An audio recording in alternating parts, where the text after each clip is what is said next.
stand by for action.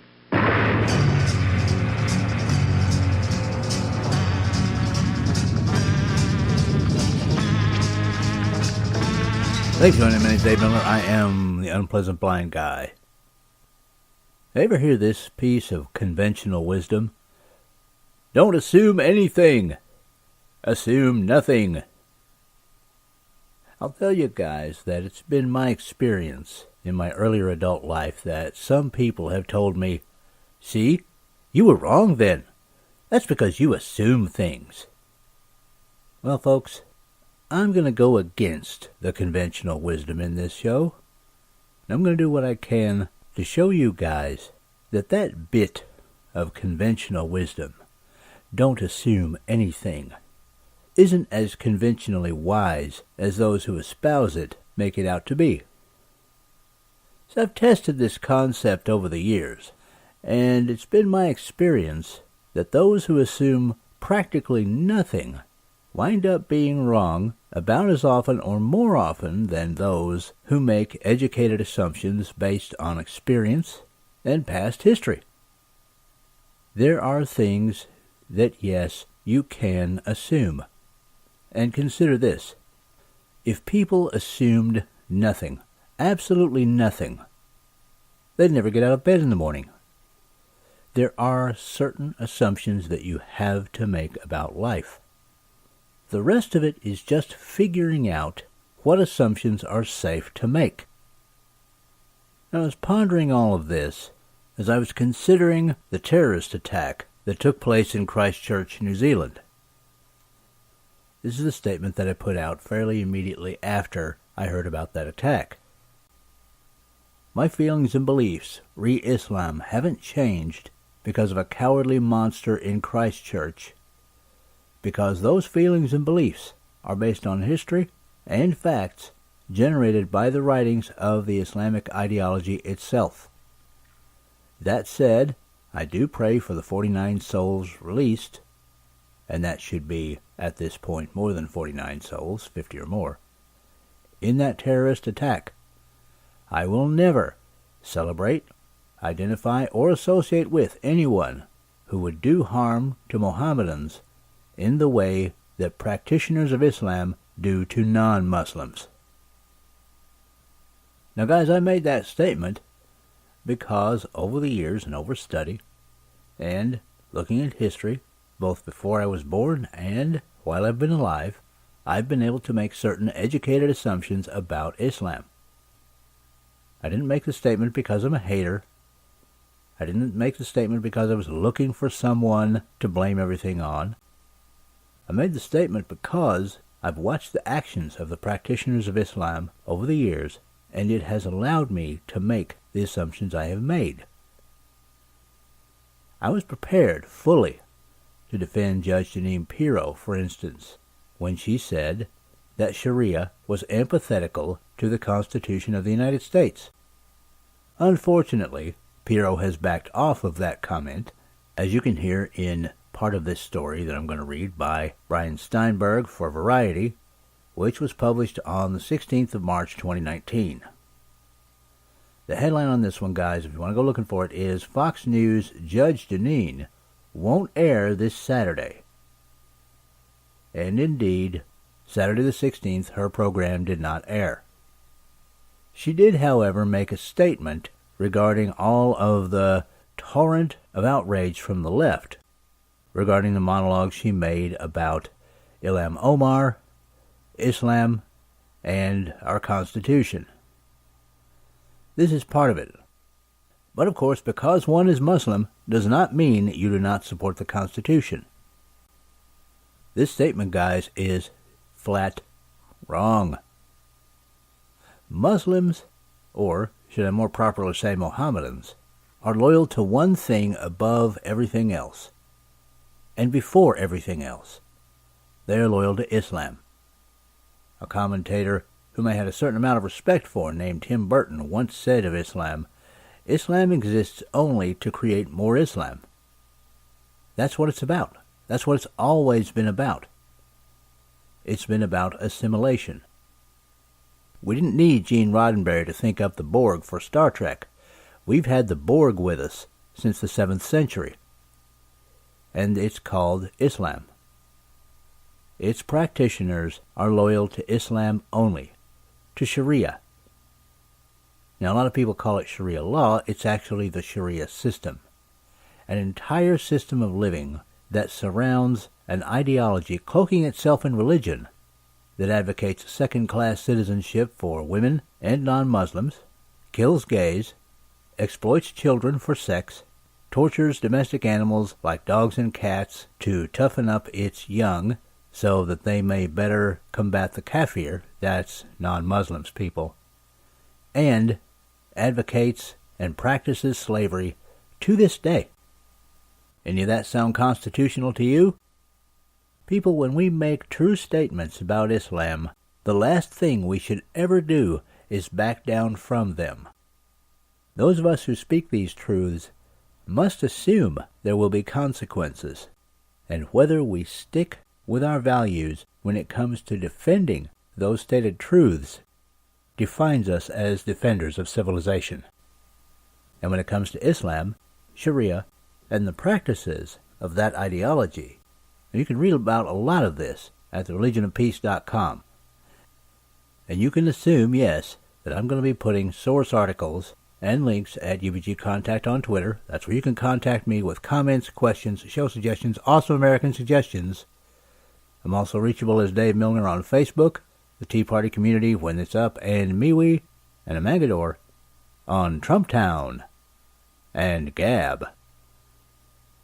But one of the things that has amazed both myself and others who follow the depredations of the practitioners of the Islamic ideology has been the wall-to-wall coverage that these attacks in Christchurch have gotten, and the virtual silence that has met other attacks. I'll give you one example. You can find this story by Emily Jones for CBNnews.com, and it was published March 4th, 2019. Radical Muslims murder 32 Nigerian Christians, torch church in brutal attack. Now, as I say, I'm going to include that story in with my source articles. But the question I have is, where was the wall-to-wall coverage for this? Where has it been for this? Nigeria and other countries in Africa aren't just having issues with the ideology of Islam. There is full-on war between Mohammedans and practitioners of real faiths into whose countries Mohammedans have invaded. Yes, I said invaded. I know that CNN and other leftist outlets no longer want us to characterize Mohammedans as invaders. Well, tough. Again, if you look at history, you can assume that Mohammedans are invaders because that's what they do. They insinuate themselves into countries, grow their populations, and when those populations get big enough, suddenly whatever society that country had is replaced by Sharia, replaced by Islam. Now, in the course of gathering this bit of information and that bit of information for this program, I came across this from Fox News Channel's Watters World. Now, I'm not a devoted watcher of Fox News, but I just happened to catch this. This was from that program dated March the 16th, 2019. Give a listen. Welcome to Watters World. I'm Jesse Watters. The political games begin after a devastating massacre hits 2 mosques in New Zealand. A gunman opening fire on worshippers in the city of Christchurch, killing at least 49 people and injuring dozens more. But the left already blaming the president. There's an intolerance that's being spread in this country, in this world, and it comes from the political dialogue. Let's be clear, it comes from political leaders. Words do have consequences, and we know that at the very pinnacle of power in our own country, people are talking about good people on both sides. It's all about invaders. It's all about invaders, which is similar language to the killer at the synagogue in Pittsburgh. It's also language that President Trump used in a campaign ad before the midterm election. The word invader means something to white supremacists around the world.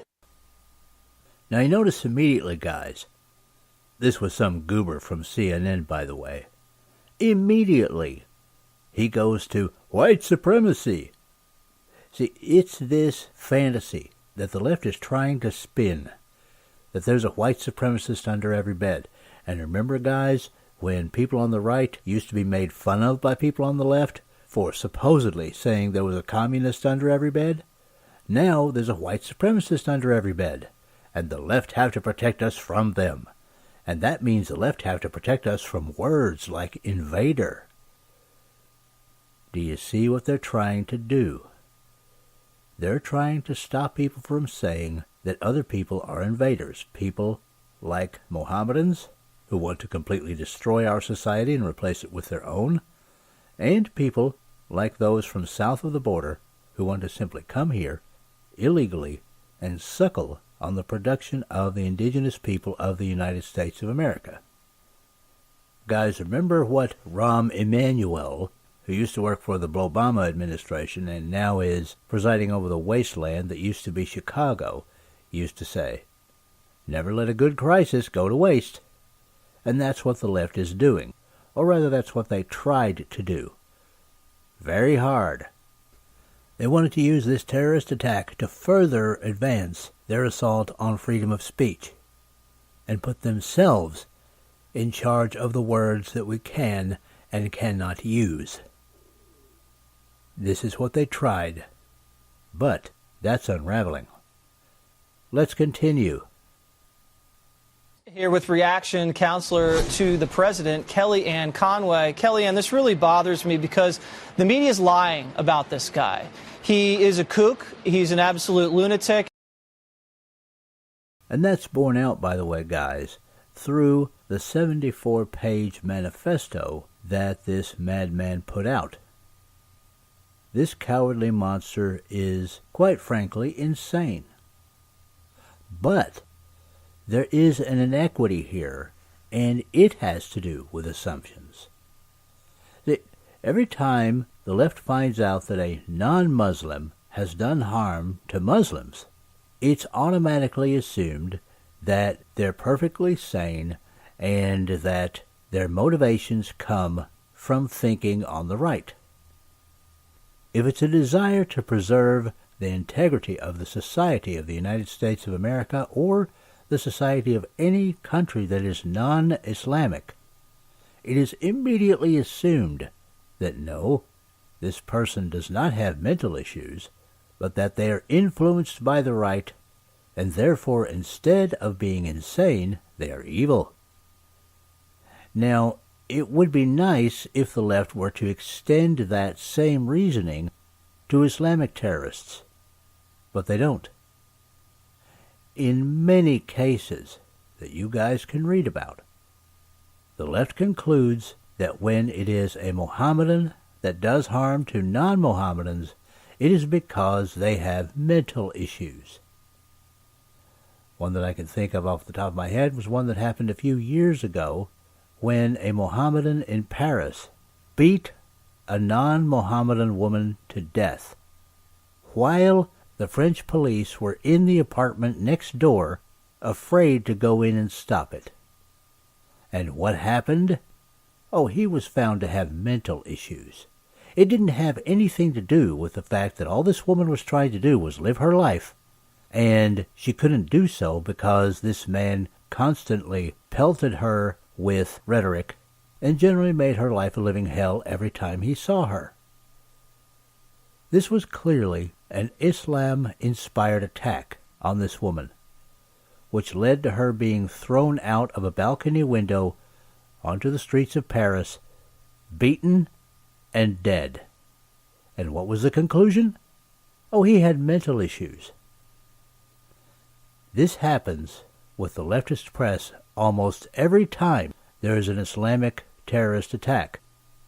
But that same judgment is not passed to non-Muslims who do harm to Muslims. They're immediately just evil, and they have to be destroyed. And more importantly to the left, everyone on the right has to be destroyed so that everything can be made correct. For the left. See, guys, you can make the assumption that the left is going to use incidents like this to try and push their agenda forward. Let's keep on with this interaction on Watters World. And I read his manifesto, and what the media is saying about the manifesto is total BS. This guy says, and this is a quote, "The nation with the closest political and social values to my own is the People's Republic of China." He says he's not a conservative, not a Nazi. He's inspired by all these other whack jobs, not Donald Trump. He calls himself an eco-nationalist, obsessed with fertility rates. He's a racist who thinks immigrants are overpopulating the earth and causing global warming. This is who this guy is. He's not a Donald Trump acolyte, yet the media is putting all the blame on the right and the president's supporters. Well, you're right. They immediately politicize everything. They do something else. They insert themselves. I must speak. I must say something. No, you don't. You can actually shut up and pray for people and wait for the authorities to make their judgments. And in fact, you can also get the facts from the United States authorities, New Zealand. Look at what the president said right away, condemning violence, condemning hate, standing with the people of New Zealand. People believe that we should all be safe everywhere, but in our places of worship, certainly. And don't do things that will inspire a copycat. Now, guys, as you might expect, when the left heard Kellyanne Conway say that, they lost their tiny minds. There have been a few stories that I came across in researching for this show that prove that. One came from the Huffington Post, but this particular one that I found is by Gilliam Edevane for Newsweek. This was published on March the 17th, 2019. The headline on this one is, "Kellyanne Conway appears on Fox News, tells media to, quote, shut up and pray for Christchurch shooting victims." Now, a few things about this story and the way that it's set up. First of all, listen to that headline. Shooting victims. Now, even though New Zealand has some very strict gun laws, somebody was actually able to get hold of firearms and explosives and use them in a murderous way. But the fact that this zeroes out completely the left's arguments that if we disarm the public, everyone will be safer, doesn't matter. They still have to put in shooting victims and describe this man, even Watters does this, describe this monster as a quote-unquote gunman. They still have to keep bashing away at that wrong assumption. Now, this is an assumption that the left make that's wrong, that's been proven wrong time and again, but doesn't matter. They still have to keep on with it. And if you look at that Newsweek story, they have a little clip in there of the interaction between Watters and Conway, and they do have Conway beginning to say what you just heard, but not completely. Again, because they're outraged. Conway is from the Trump administration, and she's a liar. We don't like being told to shut up. Well, you know what, guys? Nobody likes being told to shut up. In fact, I devoted an entire show to the fact that I don't do shut up. But what she and Watters are trying to illustrate is something that she's about to talk about as we move on in this interaction. So actually, this manifesto provided information that we haven't had in many other mass shootings, which is clear evidence of who this person is and what motivates him, but don't let that get in the way of having a conclusion in search of evidence. And there you have it.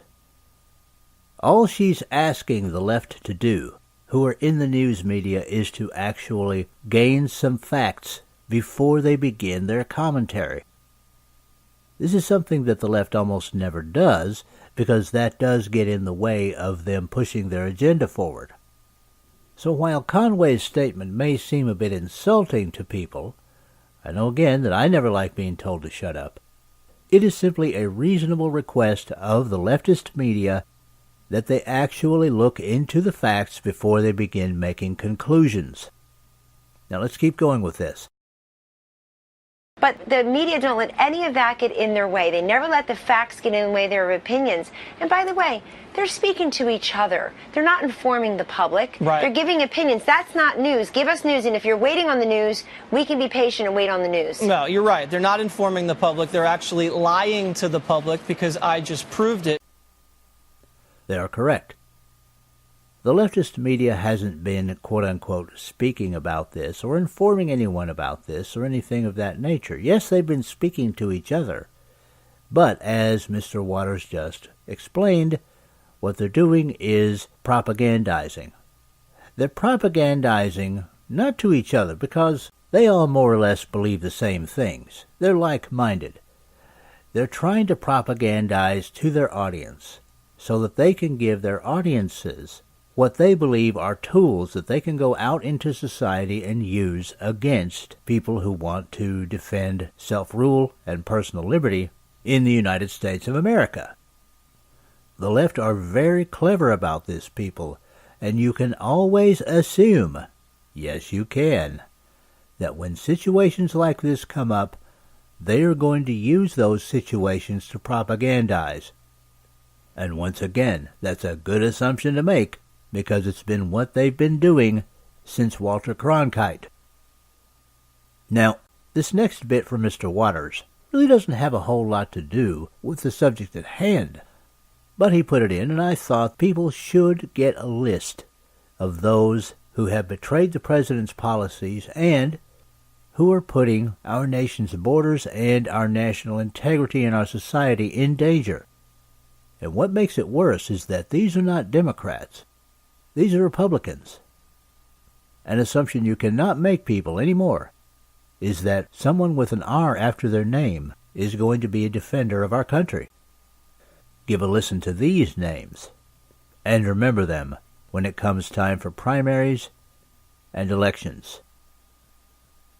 You mentioned the immigration situation. You know, they had the vote in the Senate, 59-41. And I just want to read the Republican senators who broke with the president on the national emergency declaration on the border, just so they're aware. It's Rand Paul, Mike Lee, Susan Collins, Lisa Murkowski, Lamar Alexander, Mitt Romney, Jerry Moran, Pat Toomey, Rob Portman, Roger Wicker, Marco Rubio, and Roy Blunt. I understand they have their own reasons for doing this. Congress passed the National Emergency Declaration Act. Are they saying that Congress passed an unconstitutional act? I mean, what's the act there if it's not to be used? I understand their point, but at the same time, there is an emergency, and you got to do something because the Democrats do not want to protect the country. Well, this is not a constitutional crisis. It's a national security crisis at our border. That's what I would call 76,000 migrant aliens being apprehended in February of this year alone. That's what I would call 9 and 10-year-old girls being pumped with birth control by their families before they come here and then being administered pregnancy tests when they get at the border, because we know how perilous the journey can come. We know how many women are being sexually assaulted on the journey. And that was Waters World. Now, I'm recording this, guys, on Monday, the 18th of March, 2019, just to give you some perspective. And going through, again, researching for this program, I did find, among others, one very interesting article. If you want to go looking for it, this is a story by Mark DiStefano for BuzzFeed, and he published this on March the 15th. Now listen to this headline. The Daily Mail let readers download the New Zealand mosque attackers' manifesto directly from its website. Now the story goes on to talk about the video that this sicko made. And frankly, I haven't seen the video, nor do I care to. The manifesto, however, is a legitimate document for those who want to find out about this story. Frankly, if I could have gotten hold of it, I would have provided it to you guys myself as part of source documents, as I try to do for my main points in these programs. But I wasn't able to find it. Might be able to provide it later. The point, though, of this article seems to be that BuzzFeed is outraged that people were actually able to download this manifesto for themselves. that it wasn't somehow the exclusive property of the quote-unquote legitimate media, they counting themselves in as the legitimate media. They didn't want the people reading this manifesto. Now, one can only assume that the reason they didn't want people reading this manifesto is because of what was already beginning to happen. News outlets that did have access to this manifesto were beginning to read it and discover that no, this terrorist was not a Trump supporter. He was not an evil righty. He wasn't a conservative. He was one of them. He was one of the left, inclined to violence whenever he didn't get his way, and that he was also a madman, not someone who was motivated by the right to violence. Reading this manifesto could cause people to form a different conclusion from that being offered by the leftist news media. And we can't have that, now can we? The motivation here for this BuzzFeed article is obvious. And we can make assumptions, people, that the left will still try to use these attacks to further quash free speech. I want you to give a listen to part of a report from Ezra Levant, published by Rebel Media on YouTube on March the 16th of 2019. Now, the headline for this one is Tommy Robinson Trial. UK establishment just fine with unrestricted police powers. Ezra Levant was, in his capacity as a reporter for the Rebel Media in Canada, covering the lawsuit which was brought by the UK civil rights leader Tommy Robinson against the Cambridgeshire Police in the United Kingdom.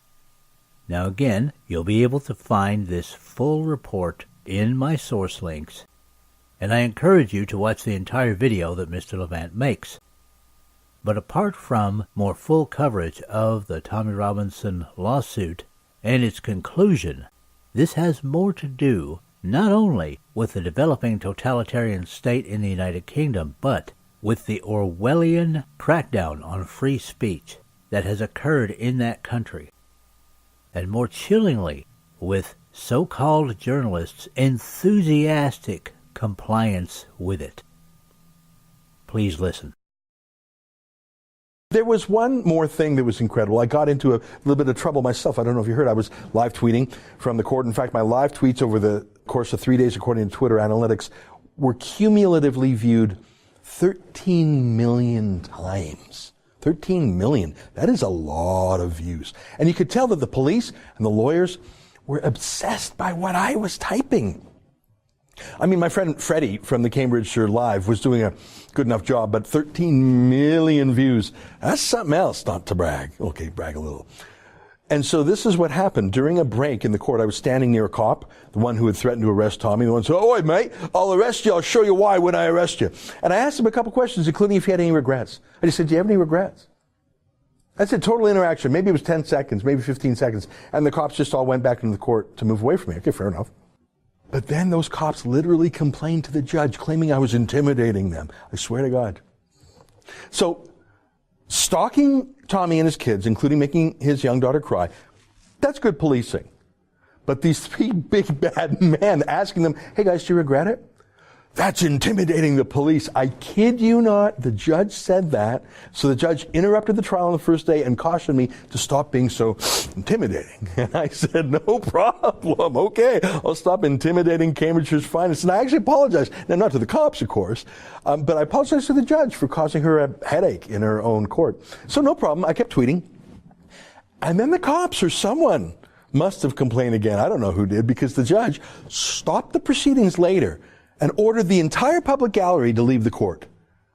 The judge wasn't in then the judge left the court. The judge wasn't in the court at that moment, actually, but she had the clerk or the usher ask every journalist, ask all the public to leave, and then ask the remaining people, including the journalists, to show their journalism license or some sort of registration card they have over there, like a permit. Really a license. The court was asking everyone to prove they were licensed to commit journalism. Licensed? Now, Americans, I don't want you to believe for 1 second that people aren't trying to do that here in the United States of America.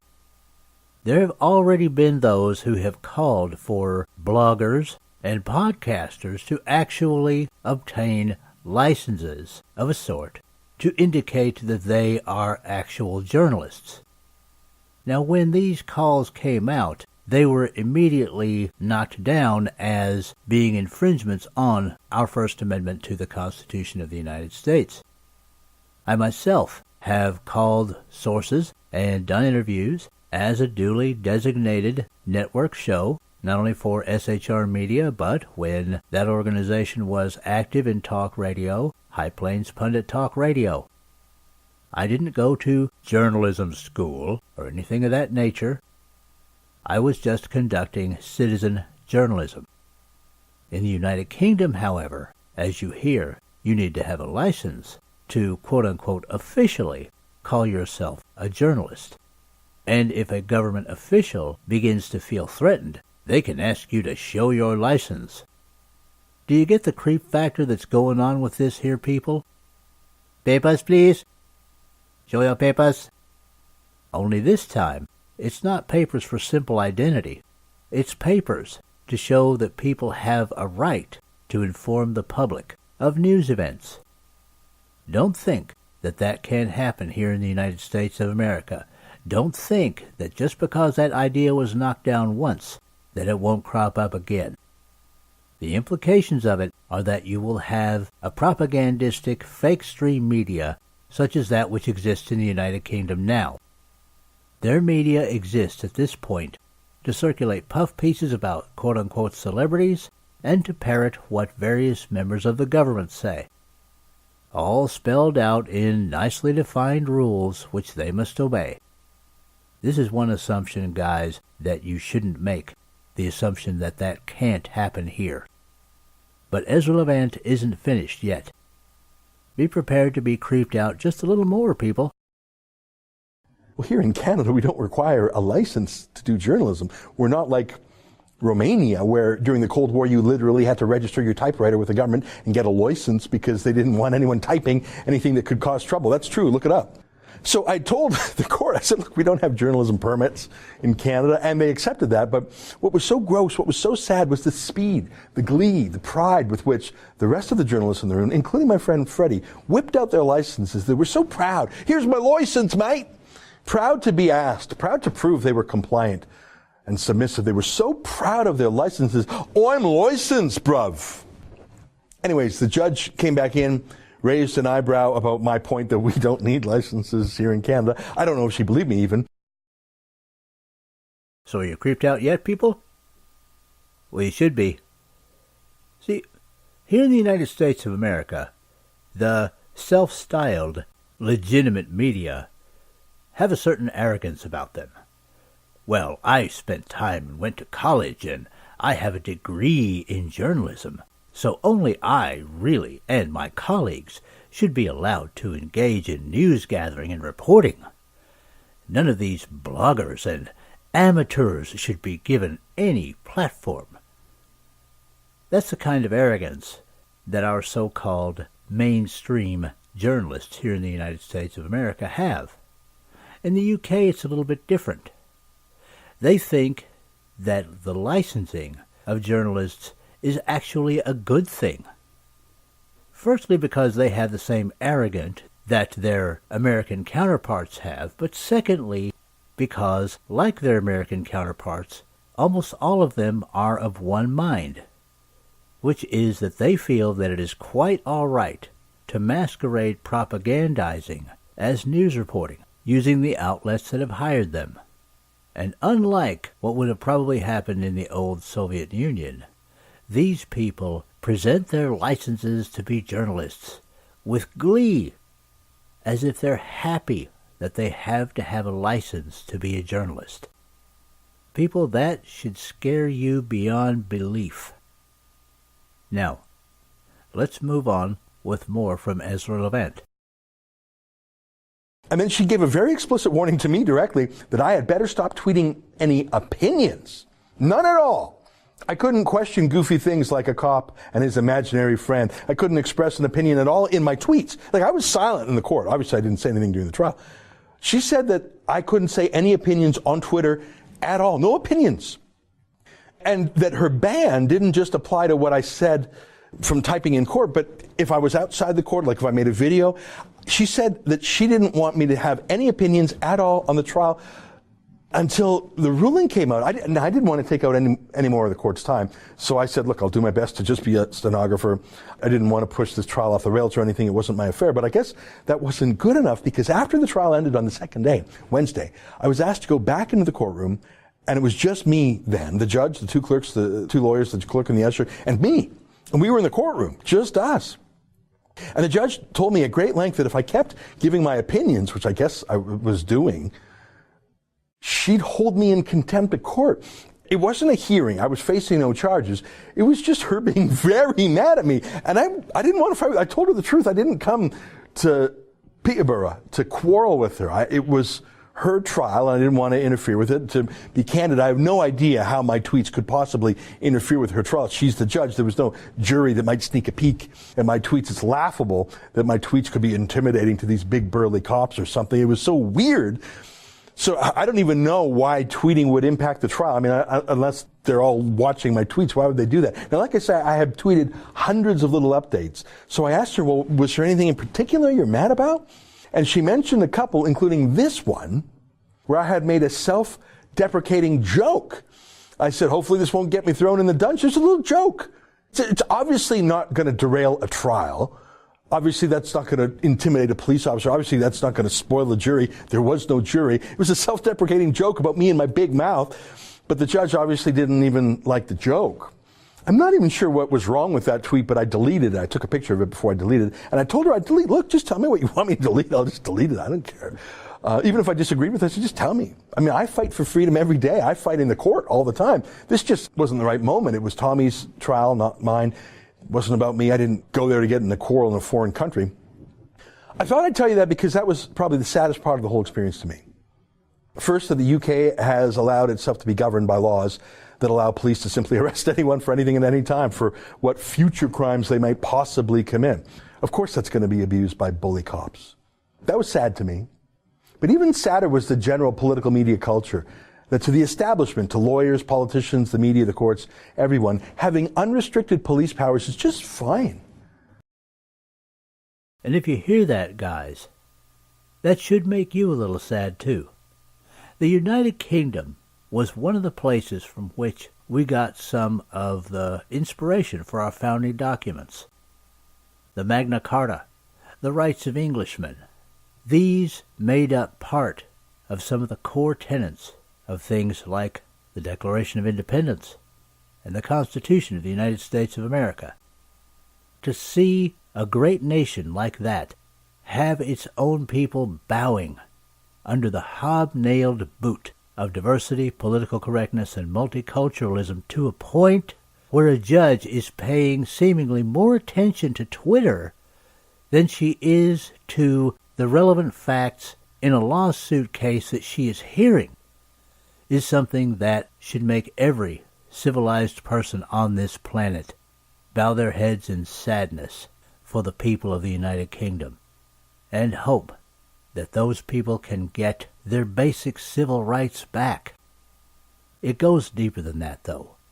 Let's continue.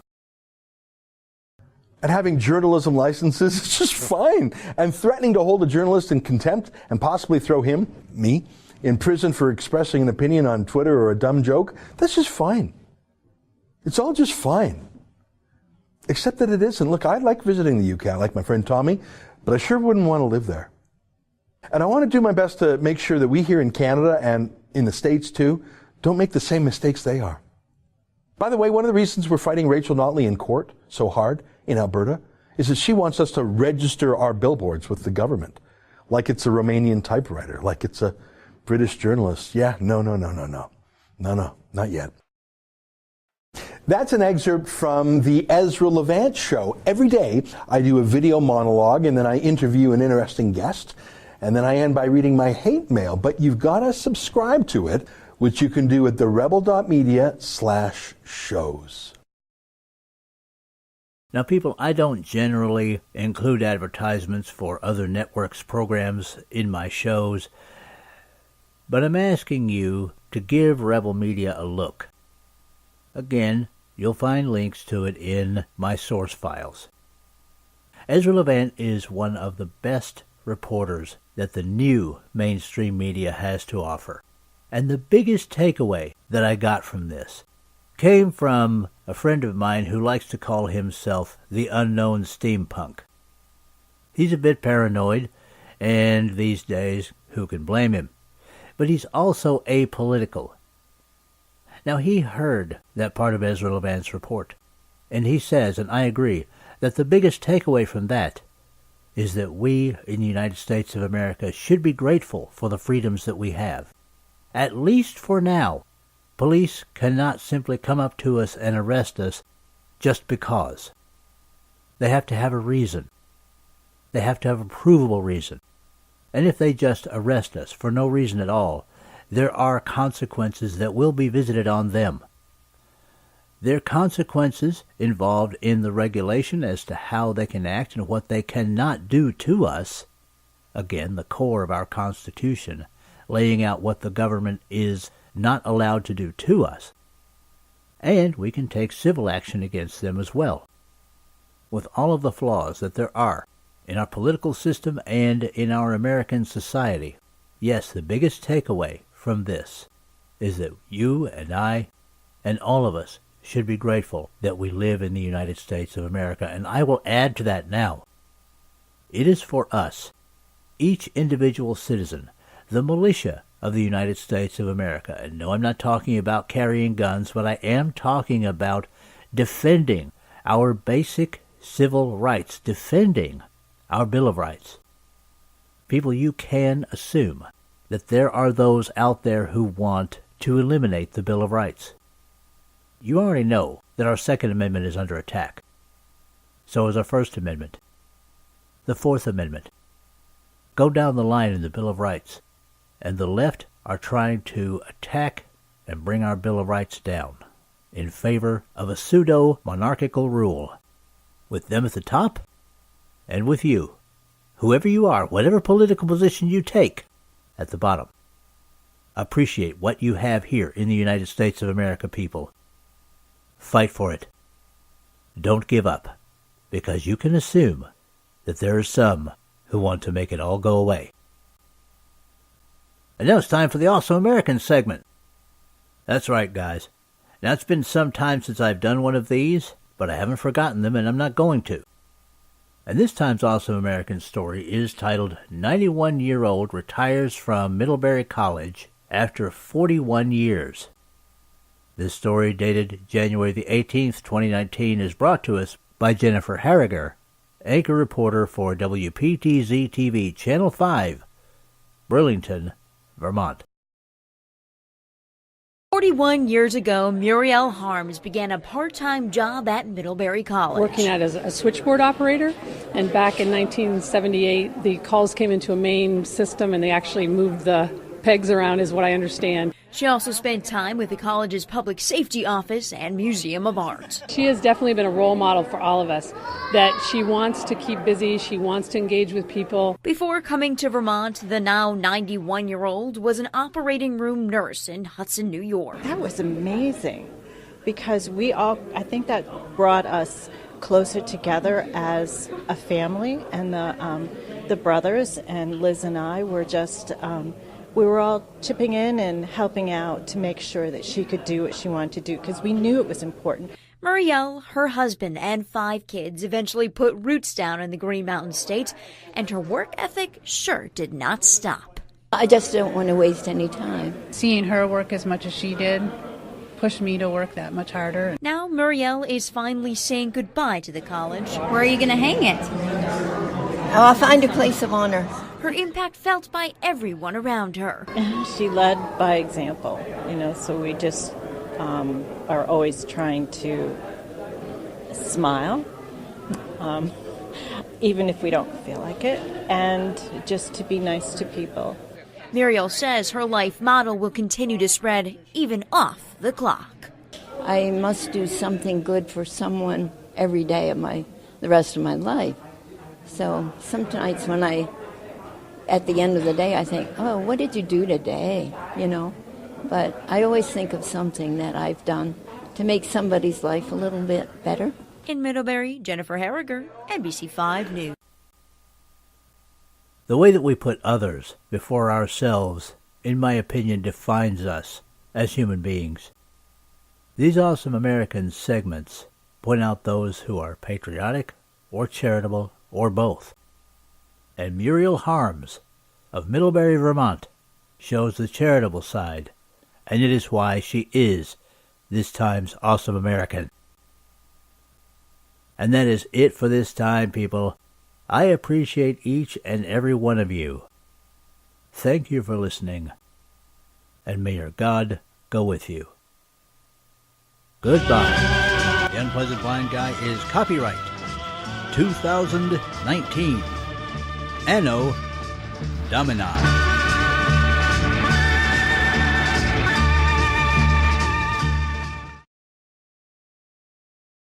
Now for Dave's Canes. Extras that help you navigate the new media world. Conservative media done right. You're listening to the SHR Media Network. Hey, this is Michael Wright. And I'm Shannon Wright. Join us for The Right Way with Shannon and Mike, Monday through Thursday from 7 to 9 a.m. right here on SHR Media. Why are they joining us? For fun things like sports, politics. Oh, maybe some news and entertainment? And all kinds of other things. Money and recipes and events, all kinds of stuff. Yeah, so join us Monday through Thursday, 7 to 9 a.m. here on shrmedia.com.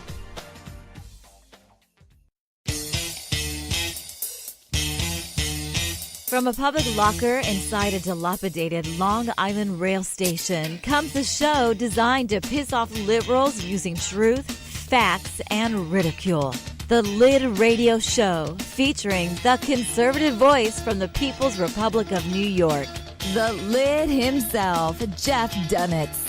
Tune in every Wednesday at 2 p.m. Eastern, 11 a.m. Pacific on the SHR Media Network. Go to shrmedia.com.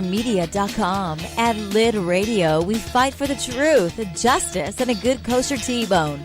If you don't listen, Hillary Clinton might sneak into your bedroom in her housecoat late at night and blame you for her election loss. It's the Lid Radio Show with Jeff Dunetz.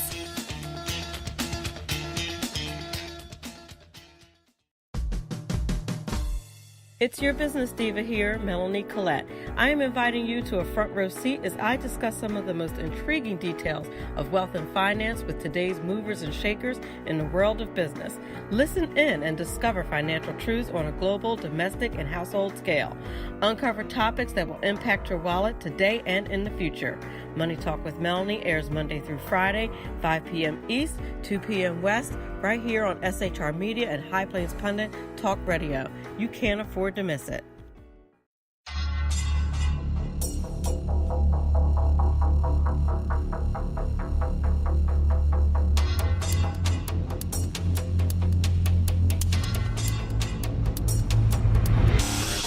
The new show on the SHR Media Network, Sackheads Against Tyranny. On shrmedia.com. Go there quick like a bunny, 11 p.m. Eastern, 8 p.m. Pacific every Wednesday. Live and direct on the SHR Media Network. shrmedia.com. Be there.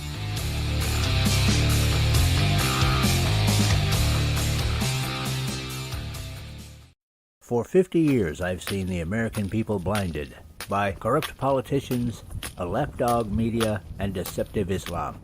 The one thing the elites fear is one man with a cane.